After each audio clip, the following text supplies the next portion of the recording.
नमस्कार मित्रों, future classes के ई लर्निंग यूट्यूब चैनल पर आप सभी लोगों का बहुत बहुत स्वागत है। मैं विकास मिश्रा आपके सामने एक बार पुनः हाजिर हुआ हूँ।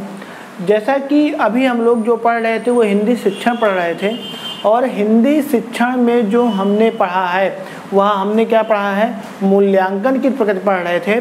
तो मूल्यांकन का जो फर्स्ट पार्ट है, तो मूल्यांकन के फर्स्ट पार्ट में हमने देखा है कि मूल्यांकन है क्या, इसका प्रयोग कहाँ होता है, कहाँ नहीं होता है, यह क्या है, किन किन चीज़ों पर आधारित होता है, यानी उन सब के बारे में जो हमने देखा है वह मूल्यांकन में हमने देखा है। मूल्यांकन का ये सेकेंड पार्ट है, क्योंकि मैंने आपको बताया है कि एक ही वीडियो अगर आपकी 40 से 45 मिनट की या 1 घंटे की बन जाती है तो आपको देखने में थोड़ा सा लेंदी लगता है या उबाऊपन महसूस होता है। तो इसीलिए मैं जो वीडियो बनाता हूँ वह लगभग 20 से 25 मिनट के बीच की ही एक वीडियो आपको मिलती है, और वो वीडियो आप आसानी से कंसंट्रेट होकर देख भी सकते हो। तो इसलिए मैंने जैसे ही पहला मूल्यांकन का पहला पार्ट बना तो मैंने उसके तुरंत बाद ही यह जो पार्ट बनाया है, यह मूल्यांकन का कौन सा पार्ट है आपका, सेकेंड पार्ट है आपका। और सेकेंड पार्ट में हम देखेंगे कि मूल्यांकन के भेद कितने होते हैं, यानी सेकेंड पार्ट में जो हम पढ़ रहे हैं वो क्या पढ़ रहे हैं, मूल्यांकन के भेद कितने हैं। तो देखिएगा, जो मूल्यांकन का फर्स्ट है वो आपका नियोजनात्मक मूल्यांकन कहलाता है, या प्लेसमेंट इवैल्यूएशन। तो प्लेसमेंट इवैल्यूएशन कह लीजिए या नियोजनात्मक मूल्यांकन ये है क्या, आइए इसके बारे में देखते हैं।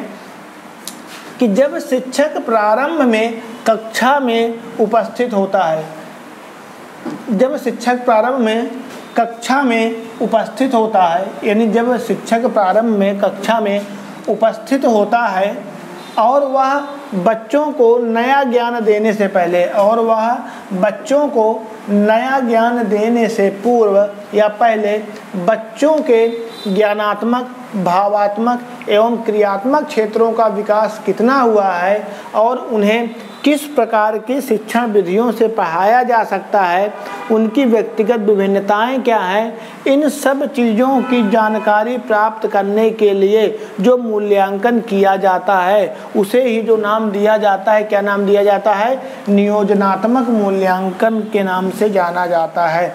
यह मूल्यांकन नए ज्ञान से पूर्व ज्ञान या कह लीजिए पुराने ज्ञान को जोड़ने का क्या करता है, काम करता है। शिक्षक अपनी पाठ्य योजना इसी आधार पर तय करता है तथा यह मूल्यांकन सतत नहीं होता है। देखिएगा, यह जो मूल्यांकन होता है, परिभाषा से आपको काफ़ी हद तक समझ में आ गया होगा, नहीं भी आया है तो मैं एक बार आपको डिस्क्राइब कर रहा हूँ। नियोजनात्मक जो मूल्यांकन होता है, ये लास्ट लाइन जो आपकी लिखी है बहुत ही इम्पोर्टेंट लाइन लिखी है कि यह मूल्यांकन जो होता है, नियोजनात्मक मूल्यांकन, यह आपका सतत नहीं होता। पहली चीज़ कि यह आपका सतत कभी नहीं होगा। यह मूल्यांकन जो होता है जब आपका विद्यालय खुलता है और कक्षाएं चलना प्रारंभ होती हैं तभी यह मूल्यांकन आपका किया जाता है। तो इस मूल्यांकन में जो शिक्षक होता है जब वह कक्षा में उपस्थित होता है तो पहले वह जहाँ से बालक आए होते हैं, सपोज करिए अगर बालक 5वीं कक्षा में आया है, अगर बालक 5वीं कक्षा में आया है तो इसका मतलब वह 4थी कक्षा से पढ़ के या पास होके आया है। तो बालक जब 5वीं कक्षा में आया और 4थी कक्षा से पास होके इधर आया है तो इसका मतलब जो 4 में उसने चीज़ें पढ़ी हैं उन चीज़ों का ज्ञान बालक को होना चाहिए, यानी जो कक्षा 4 में उसने चीज़ें पढ़ी हैं उन चीज़ों का जो ज्ञान है वो बालक को होना चाहिए। तो शिक्षक क्या करता है कि जो पहले उसने पढ़ा हुआ है, यानी कक्षा 4 में जो उसने पढ़ा हुआ है उनके बारे में वह जानने की कोशिश करता है कि उसने क्या क्या चीज़ें पढ़ी हैं, क्या क्या चीज़ें नहीं पढ़ी हैं, और पढ़ी भी हैं तो किस स्तर तक बालक को उसका ज्ञान है या ज्ञान नहीं है। तो वही बात की गई कि जब शिक्षक प्रारंभ में कक्षा में उपस्थित होता है और वह बच्चों को नया ज्ञान देने से पूर्व बच्चों के ज्ञानात्मक, भावात्मक एवं क्रियात्मक क्षेत्रों का विकास कितना हुआ है, यानी वो ये देखता है कि बच्चा जो कक्षा 4थी से पढ़ के आया है उसमें जो ज्ञान था, यानी जो कक्षा 4 में ज्ञान की प्राप्ति होनी चाहिए थी, कक्षा 4 पास करने के बाद वह ज्ञान की प्राप्ति बालक के अंदर कितनी हुई है और किस ढंग तक हुई है।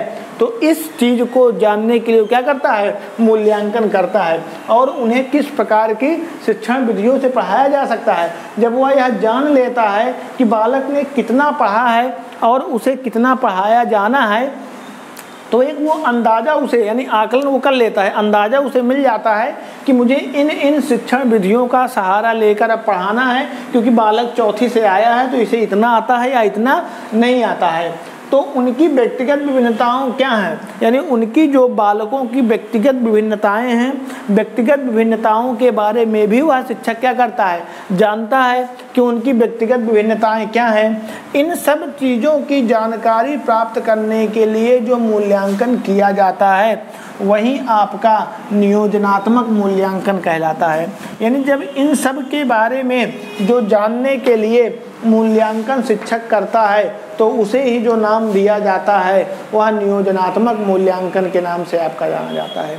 यानी इन सब के बारे में जो जानकारी एक शिक्षक को मिलती है वह बच्चों के पूर्व ज्ञान से जानने की कोशिश करता है कि बच्चे ने पूर्व में चीज़ें कितनी सीखी हैं, कितनी चीज़ें नहीं सीखी हैं, उसके अंदर क्या क्या क्रियाकलाप हैं। इन सब के बारे में जो बालक जानता है उसे ही शिक्षक जो जानने की कोशिश करता है कि पूर्व में जो उसने सीखा है कितने हद तक सीखा है। इन सब की जो जानकारी मिलती है वो किससे मिलती है, नियोजनात्मक मूल्यांकन से मिलती है। और इसमें वही है कि नए ज्ञान को, यह मूल्यांकन नए ज्ञान से पुराने ज्ञान को जोड़ने का काम करता है। और फिर शिक्षक क्या करता है, पुराने ज्ञान को जानकर ही नया ज्ञान उसे उसी तरह से देता है।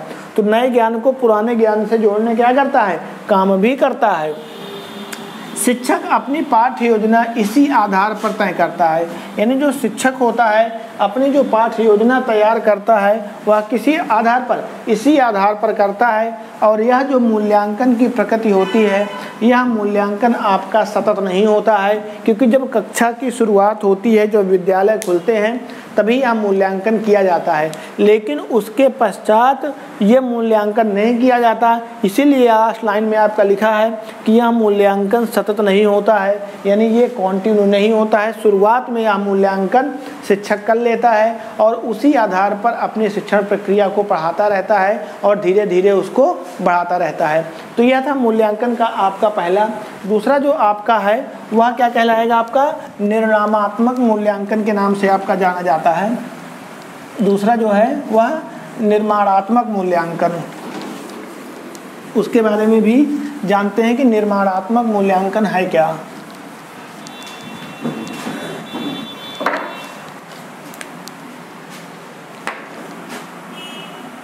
देखिएगा, दूसरा है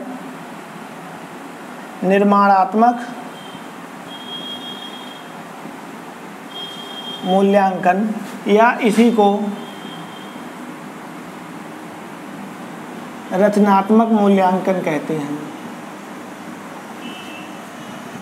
आइएगा देखिएगा, दूसरा जो आपका मूल्यांकन है ये क्या है, आपका निर्माणात्मक मूल्यांकन या रचनात्मक मूल्यांकन।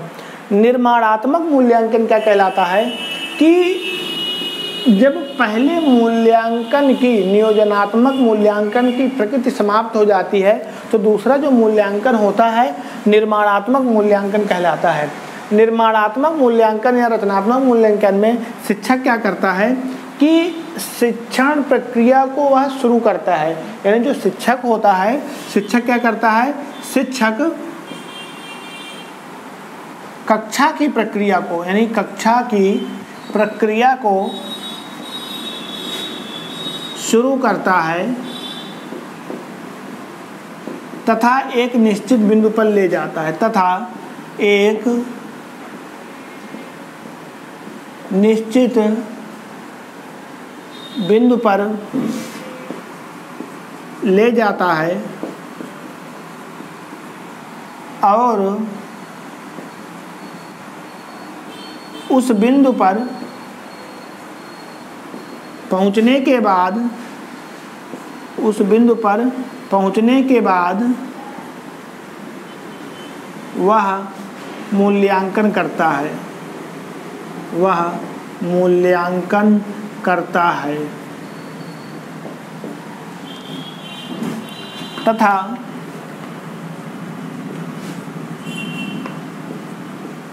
समस्या को देखता है, तत्पश्चात पुनः शिक्षण प्रक्रिया को संपादित करता है।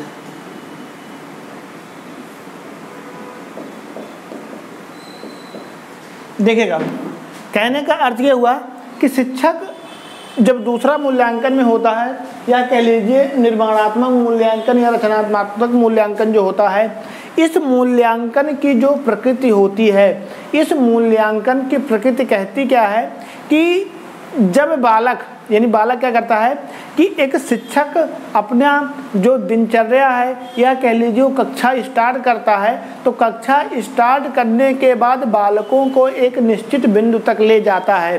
सपोज करिए कि अगर आपकी हिंदी की बुक है और हिंदी के बुक में अगर आपको जो कुल अध्यायों की जो संख्या है, यानी वहाँ पर जो कुल अध्यायों की संख्या है वह 10 है, तो 10 अध्याय शिक्षक पूरा कंप्लीट नहीं करेगा। वह क्या करेगा, जब बालक के 5 अध्याय पूरे हो जाएंगे, जब बालक के 5 अध्याय पूरे हो जाते हैं तो वहाँ पर जाकर वह रुक जाएगा, यानी 5 अध्याय पर जाकर या 3 अध्याय पर जाकर वो क्या करेगा, रुक जाएगा। और रुकने के पश्चात वह क्या करता है, वही बात की है कि शिक्षक कक्षा की प्रक्रिया शुरू करता है तथा एक निश्चित बिंदु पर ले जाता है, यानी 5वें पाठ तक ले गया और उस बिंदु पर पहुंचने के बाद वह मूल्यांकन करता है। यानी उस बिंदु पर शिक्षक पहुंचता है और उस बिंदु पर पहुंचने के पश्चात ही शिक्षक क्या करता है, मूल्यांकन करता है। यानी उस बिंदु तक शिक्षक जाता है लेकिन पूरे पाठ को खत्म नहीं करेगा, उस बिंदु तक जाएगा और वहां पहुंचने के बाद जो शिक्षक होता है, शिक्षक क्या करता है, मूल्यांकन करता है। और जब शिक्षक मूल्यांकन करता है वह पहले देखता है कि जो मैंने बालकों को पढ़ाया है, यानी 5 पाठ तक पढ़ाया है, तो क्या बालक ने 5 पाठ तक या कह लीजिए 5वें अध्याय तक या 5 लेसन तक क्या बालक ने उन सब चीज़ों को आत्मसात किया है या उनका अधिगम किया है या उनको ग्रहण किया है या नहीं ग्रहण किया है। जब शिक्षक इन सब चीज़ों के बारे में जान लेता है कि हाँ बालक ने उनको ग्रहण किया है या नहीं ग्रहण किया, तो इन जानने के पश्चात, यानी इन सब चीज़ों को जानने के पश्चात ही शिक्षक क्या करता है, आगे की प्रक्रिया को बढ़ता है। और आगे की जो प्रक्रिया को वह करता है, जब वह इनका जान लेता है कि 5वें पाठ तक बालकों को आ रहा है या नहीं आ रहा है, तो उसी के आधार पर ही वह आगे की शिक्षण प्रक्रिया को क्या करता है, ये देखना कि समस्या को देखता है, तत्पश्चात पुनः शिक्षण प्रक्रिया को शिक्षक क्या करता है, संपादित करता है। यानी वो पहले देखता है कि कोई प्रक्रिया हो रही है कि सही से नहीं हो रही है। जब वह देख लेता है कि शिक्षण प्रक्रिया अच्छे से चल रही है, यानी जो मैंने पढ़ाया है वह बच्चों को अच्छे प्रकार से समझ आ रहा है, तो फिर वह अगले यानी क्या है, 6ठे पाठ की ओर बच्चों को ले जाता है। और जो शिक्षण प्रक्रिया को संपादित करता है, जो समस्या देखता है, उसी समस्या के अनुसार ही वह क्या करता है, आगे के पाठों को पढ़ाता है। और अपनी शिक्षण प्रक्रिया में अगर वो सुधार भी करना चाहे तो उसी प्रक्रिया के अनुसार वो क्या करता है, सुधार करता है। यानी कुल मिलाकर अगर देखा जाए कि जब शिक्षण प्रक्रिया यानी शिक्षक करता है, तो शिक्षण प्रक्रिया करते समय शिक्षक बीच में कहीं पर जाकर शिक्षण प्रक्रिया को अगर वह रोकता है, और रोकने के पश्चात अगर वह जब वहाँ पर रोकता है प्रक्रिया को, तो जो समस्याएं हैं उन समस्याओं को वो क्या करता है, दूर करने के पश्चात ही आगे की ओर ले जाता है। तो इस प्रकार के जो मूल्यांकन को नाम दिया जाता है निर्माणात्मक मूल्यांकन या रचनात्मक मूल्यांकन। और यह जो प्रक्रिया होती है, यह प्रक्रिया क्या होती है आपकी, सतत तथा व्यापक होती है। सतत तथा क्या होती है, व्यापक होती है। यानी यह जो मूल्यांकन होता है, इस मूल्यांकन की जो प्रकृति होती है वह क्या होगी, सतत भी होती है तथा व्यापक होती है। यानी यह मूल्यांकन जो होता है वह लगातार चलता है। यानी ऐसा जो मूल्यांकन होता है वह क्या चलता है, लगातार चलता है। तो ये था आपका निर्माणात्मक मूल्यांकन या रचनात्मक मूल्यांकन। अब दूसरा मूल्यांकन आपको मुझे उम्मीद है कि अच्छी प्रकार से समझ में आ गया होगा। अब मैं आपको ले चलता हूँ तीसरे मूल्यांकन की ओर। जो तीसरा मूल्यांकन होता है, देखिएगा, जो आपका थर्ड मूल्यांकन है वह क्या है आपका निदानात्मक मूल्यांकन। निदानात्मक मूल्यांकन का अर्थ आप समझ ही गए होंगे कि क्या होता है निदान, यानी क्या होता है निदान, और निदान के पश्चात ही क्या होता है आपका उपचार होता है। निदान के पश्चात क्या होगा उपचार होता है। पहले उपचार नहीं होता, पहले आपका निदान होगा तत्पश्चात उपचार होगा। जैसे मैंने आपको पहले भी उदाहरण में बताया था कि जब आप डॉक्टर के पास जाते हो तो डॉक्टर के पश्चात यानी जाने के पश्चात क्या होता है कि आपको जो डॉक्टर देखता है तो वो आपको देखते ही आपके इंजेक्शन नहीं लगाता है। यानी जो डॉक्टर होता है, डॉक्टर आपको देखने के तुरंत पश्चात ही इंजेक्शन नहीं लगाता है। वह पहले आपसे पूछेगा कि आपको समस्या क्या है। यानी पहले जो होता है डॉक्टर क्या पूछेगा समस्या, और जब आप समस्या में बताओगे कि मुझे क्या है बुखार है, यानी समस्या में आपने बताया कि मुझे बुखार है, तत्पश्चात वो आपको दवा देगा। यानी दवा देगा यानी अब वो आपका क्या करेगा उपचार करेगा। यानी इस कंडीशन में जो बालक है यानी जो शिक्षक है कह लीजिए, वह शिक्षक क्या करेगा उपचार करता है। तो निदानात्मक मूल्यांकन जो होता है आपका मूल्यांकन, यानी जब कक्षा में शिक्षक शिक्षण प्रक्रिया को संपादित करता है और वह समस्याओं को देखता है, तो समस्याओं को देखने के पश्चात तो उनका वो उपचार जो करता है, तो इसी को जो हम नाम जानते हैं वो उपचारात्मक के नाम से जानते हैं, या कह लीजिए निदानात्मक मूल्यांकन के नाम से जानते हैं। कई बार ऐसा भी होता है कि बहुत अच्छी शिक्षण विधियों का आप सहारा लेकर शिक्षण प्रक्रिया को संपादित करते हो, लेकिन उसके बावजूद भी बच्चों को समझ में नहीं आता है। तो उस कंडीशन में अगर आप बच्चों को समझ में नहीं आ रहा है तो जो आपको सहारा लेना पड़ेगा किसका निदानात्मक मूल्यांकन का सहारा लेना पड़ेगा, क्योंकि उसमें आप बच्चों की कमियों को देखते हो। यानी बच्चों की कमियों का क्या करते हो आप समस्या को जानते हो, तत्पश्चात आप क्या करते हो उपचार करते हो। और यह भी जो आपका मूल्यांकन होता है यह आपका सतत और व्यापक अर्थ के रूप में ही प्रयोग किया जाता है। यानी यह भी जो मूल्यांकन होगा क्या होगा सतत और व्यापक मूल्यांकन के ही अंतर्गत आपका आता है। आइए जो आपका लास्ट मूल्यांकन है वो आपका क्या कहलाएगा संकलनात्मक मूल्यांकन। यानी जो लास्ट मूल्यांकन है वो क्या कहलाता है आपका संकलनात्मक मूल्यांकन। देखिएगा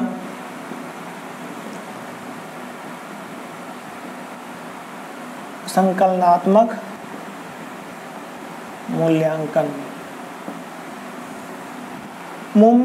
मूल्यांकन का ये जो पार्ट है आपका यह आपका लास्ट पार्ट है, यानी कह लीजिए चौथा है, जिसे आप संकलनात्मक मूल्यांकन के नाम से जानते हैं। संकलनात्मक मूल्यांकन जो आपका होता है यह मूल्यांकन कब होता है, यह सत्र के अंत में होता है। सबसे पहली प्रथम बात ये कहाँ होता है सत्र के अंत में होता है। यानी यह जो मूल्यांकन होता है कब होता है सत्र के अंत में होता है। और एक कक्षा से यानी अगर इसमें देखा जाएगा एक कक्षा से दूसरी कक्षा में, यानी एक कक्षा से दूसरी कक्षा में स्थानांतरित करने के लिए इसका प्रयोग किया जाता है। इसका प्रयोग किया जाता है। यानी जो आपका संकलनात्मक मूल्यांकन होता है यहाँ हमेशा जो किया जाता है कब किया जाता है सत्र के अंत में। और एक कक्षा से जब दूसरे कक्षा में बालक की पदोन्नति होती है, या अगर वो चौथी कक्षा में है और चौथी कक्षा से बालक को पाँचवीं कक्षा में भेजना है, तो यह जो मूल्यांकन होता है तभी यह मूल्यांकन किया जाता है। तो इसीलिए यह जो मूल्यांकन मैंने बताया कब किया जाएगा सत्र के अंत में किया जाएगा। और एक कक्षा से दूसरी कक्षा में जब आपको भेजना होता है बालक को, आगे हमें क्या करना होता है दूसरी कक्षा में भेजना पड़ता है, तो उस कंडीशन में जो मूल्यांकन किया जाता है उस मूल्यांकन को जो नाम दिया जाता है वो क्या नाम दिया जाता है संकलनात्मक मूल्यांकन के नाम से आपका जाना जाता है। और यह जो मूल्यांकन होता है यह भी मूल्यांकन आपका जो होता है यह सत्र के अंत में ही होता है। तो यह तो मूल्यांकन की पुरानी परंपराएं थीं। अगर आधुनिक आधार पर देखा जाएगा तो आधुनिक आधार हमारा मूल्यांकन का ये कहता है कि आज का जो मूल्यांकन है वह सतत और व्यापक मूल्यांकन है, और इसके साथ ही साथ आज की जो मूल्यांकन की प्रकृति है वह सिर्फ कक्षा तक ही सीमित नहीं है। यानी आज की मूल्यांकन की जो प्रकृति है वह कक्षा तक सीमित नहीं है, वह बच्चे के घर परिवार तक भी आपको लेके जाती है। यानी वह जो प्रकृति होती है वह कहाँ तक लेके जाती है, बच्चे के घर तक ले जाती है। तो ऐसी प्रकृति को जो कहा जाता है वह क्या कहा जाएगा, संकलनात्मक मूल्यांकन। और जो संकलनात्मक मूल्यांकन होता है वह हमेशा कब होता है, सत्र के अंत में ही किया जाएगा, क्योंकि एक कक्षा से जब दूसरी कक्षा में बालक को पदोन्नति दी जाती है तो जो उस समय मूल्यांकन होगा वह संकलनात्मक मूल्यांकन के ही अंतर्गत होगा। तो आपने मूल्यांकन के 4 पार्ट देखे कि 4 पार्ट आपके क्या क्या होते हैं। इन पार्टों को आप अच्छे से पढ़िएगा। और एक चीज़ बताना चाहूँगा कि मूल्यांकन, आकलन और मापन, इनसे लगभग 3 से 4 क्वेश्चन हर साल आपके एग्ज़ाम में निश्चित पूछे जाते हैं। तो आप इस चीज़ का ध्यान रखिएगा और निश्चित है आपको सफलता मिलेगी। अब हम लोगों से जो आप लोगों से मुलाकात होगी एक नए टॉपिक के साथ होगी और नए अध्याय के साथ होगी। तब तक के लिए धन्यवाद, नमस्कार।